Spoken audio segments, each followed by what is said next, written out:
So what is happening? Do we have any new news that you can share? There's lots of happenings as always in the beginning of the year. There's the start of, I believe, our wastewater project should be happening in a couple months. That's definitely a big project for the town. In December, we passed our short-term rental law, so that'll take effect this year. Hopefully, we'll be able to make sure all of our friends and neighbors are being friendly and neighborly. We are working on a solar law as well. And that would probably be about it. We're in the process of hopefully finalized a new position, bringing some of the services that a former company had, bringing them back home. So we'll be able to have another person in-house working on bookkeeping. Oh, nice. Okay, so whatever happened with the budget? So we passed the budget. You passed it, yeah. Back in November, I want to say the 17th. I know it had to be done by the 20th. Passed the budget. So far, we haven't had to make any changes to it, so that's always a good sign. That is, yeah. And yeah, and better or worse, I mean, it's another warm day. There's no snow, so that means no salting or plowing. So save a little money there. That's definitely a big expense for sure. And whatever happened with the building, the new proposed highway building? Yep. So as I'm sure you recall, it was voted down by the residents. They rallied together and voted against it. So right now we're kind of in that in-between period of we know changes have to be made to the building, whether it's a leaky roof, or whatever other code issues might be changing. The building's 40 years old, so a lot of things have changed in that time. So we're in the process of kind of getting the evaluation on that, as well as potentially looking at building a new building as well. And so, gosh, anything you can tell us about any changes, any like announcements that you're able to make for us? Not yet.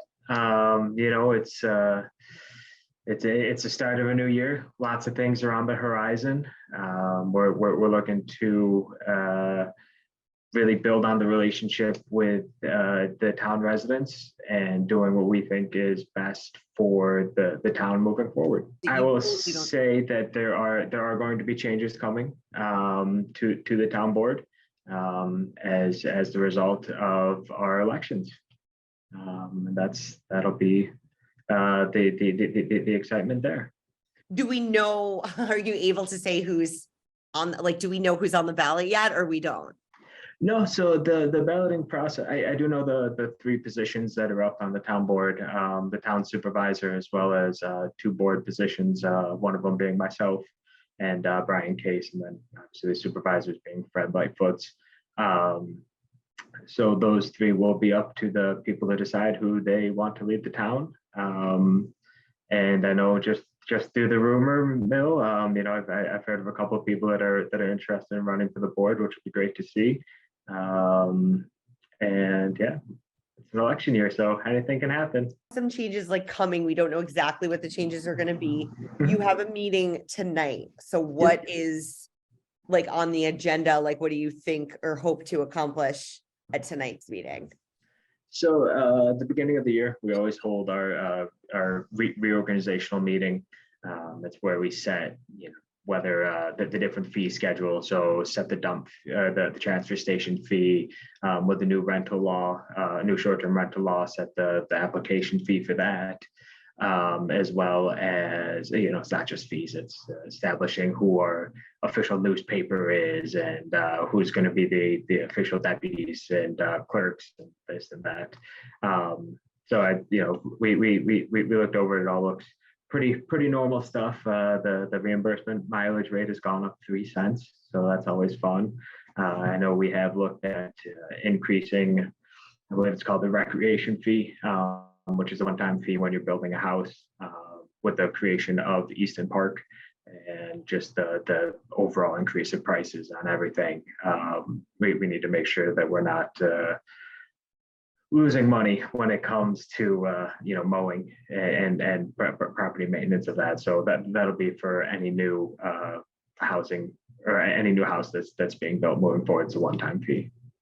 Interesting. And I mean, I guess like what to be involved in local politics right now is it's like a unique time because we've seen it's nationally, so many towns are just like people are really focused on like every down, like we talked about earlier, down to every last penny of like where the money in the budget is being spent because money is tight and gas is crazy and people don't want to spend money on anything that they don't have to. So, I mean, I guess for you, is this an exciting time to be involved in local? Because Gorham's an interesting town in itself with just like the personalities at play. Yeah. So like for you, I mean, is it an interesting time to be involved in local politics? Oh, I absolutely. I couldn't imagine being anywhere else right now. It's interesting. I mean, over the last, so this is my starting my 8th year. I remember, not even 4 years ago, 5 years ago, we'd have 2 or 3 people show up to a meeting. Half the time when once the reports were done by the town department heads, everyone would leave, and that's when the actual business took place. But there was no one there. And now, as you've seen, we can have anywhere from 5 to a dozen plus people at the meeting. So I mean, it's amazing to see people come out. So sometimes your feet get a little warm by the fire, but that's okay. That's what people are there to do. It's what people should be doing. It's definitely it's a great time to be involved. Stressful at points, Yeah. But there's definitely a slow process, especially when you're dealing with county and state governments. And Yeah, they're in motion. You'll keep us posted when you can like let us know that anything is, whenever anybody's on the ballot running for anything, you're gonna let us know. Yes, I will. You will be the first person I call. What's going on with the billing issue with the water? What happened with that? Was there an issue and what was it? So yeah, there was a couple issues that popped up last year. First one, probably the most severe one I would think was people not being billed the correct amount. With the way the system's set up, there's a minimum fee of about $32, but people were actually being given a bill of $0, which is, where we actually just had an audit done to figure out where that error came. We're still looking through it all to figure it out. But that's one of the things that we wanted to really address with the bookkeeper position that we're hiring for, making sure we have somebody in there that can catch those mistakes and ensure that that doesn't happen again. I mean, luckily we have a town full of very honest people who came in and said, "Hey, I know I should have been charged more than $0." So Yeah. they came in check ready. Then the other one was a printer error, just with technology. And when you do those mass printings, the numbers got a little scrubbed off. So we'd send them out, they'd come back, and then we just have to fill them out again. So we addressed that by buying a new printer. And I think we're actually in the process of getting a new system set up for the town. So